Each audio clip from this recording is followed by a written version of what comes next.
Hello दोस्तों, आपका स्वागत है एक और न्यू वीडियो में, जहाँ पे मैं बहुत से धमाकेदार पीसी बिल्ड करता हूँ। अगर आपको ये वीडियो अच्छा लगता है, इस वीडियो को लाइक करें और सब्सक्राइब करें। तो वीडियो को आगे बढ़ाते हैं। इधर जो हम कैबिनेट यूज़ करेंगे वो है कूलर मास्टर की तरफ से आने वाला ही एक कैबिनेट, जो एक हनीकॉम्ब डिज़ाइन के साथ आता है। फुल मैट फिनिश है, इसमें आपको काफ़ी अच्छी क्वालिटी का कैबिनेट देता है। मेश इंटेक मिलता है इसमें, आपको काफ़ी अच्छी एयर फ्लो मिलती है और काफ़ी अच्छा फ्रंट पैनल भी अच्छी बिल्ड क्वालिटी के साथ ही आता है।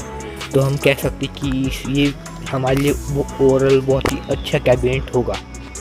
और वही अगर मैं मदरबोर्ड की बात करूँ तो इधर में जो मदरबोर्ड ले रहा हूँ वो है एसरॉक की तरफ से आने वाला फार्मूला सीरीज मदरबोर्ड। ये एक Z590 चिपसेट वाला मदरबोर्ड है, जो आपको 11 जेन और 10 जेन प्रोसेसर्स चलवाता है। यानी आप इसमें प्रीवियस जनरेशन के प्रोसेसर चला सकते हैं। 10 जनरेशन के कोई भी i3, i5, i7 और i9 चला सकते हैं।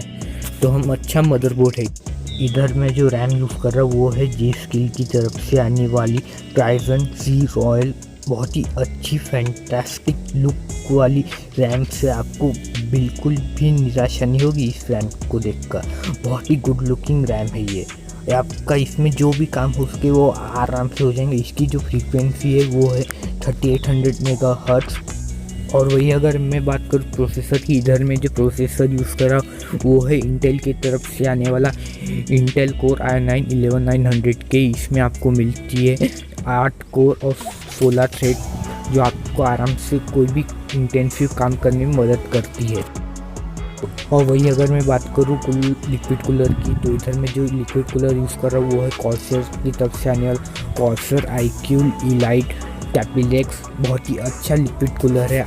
या हमारे i9 प्रोसेसर को आराम से नॉर्मल टेम्परेचर्स में आराम से रख देगी। बहुत ही अच्छा और RGB से भरा हुआ ये लिक्विड कूलर है। आपको अच्छा सा थर्मल भी मिलता है इसमें, जो बहुत ही एक्सीलेंट परफॉर्मेंस करता है। पर मैं बता दूँ ये 360 ml वाला लिक्विड कूलर है, जो आपको 3 RGB फैंस के साथ मिलता है। इधर जो हम ग्राफिक कार्ड यूज़ कर रहे हैं वो है NVIDIA की तरफ से आने वाला RTX 3090। ये एक हाई एंड लेवल वाला ग्राफिक कार्ड है, जो आपको सारी गेम 8K में भी चलवा देता है, 4K हो गया उसमें भी चलवा देता है। ये एक हाई एंड लेवल वाला ग्राफिक कार्ड है, जो आपको बिल्कुल निराश नहीं करता है। वैसे इसमें RGB तो नहीं है, पर बहुत ही हाई एंड लेवल वाला ग्राफिक कार्ड है, जो आपको अच्छा लगता है। और वही मैं बात करूँ स्टोरेज की, इधर में जो स्टोरेज यूज़ कर रहा हूँ वो है ADATA की तरफ से आने वाली XPG SSD। ये एक M.2 वाली NVMe SSD है, जो आपको हाई एंड लोडिंग स्पीड, बहुत ही अच्छी स्पीड देता है लोडिंग स्पीड हार्ड डिस्क के मुकाबले। तो हम इस पर अच्छा भरोसा कर सकते हैं। और इसमें आपको 1 TB तक की स्टोरेज मिल जाती है अब तो।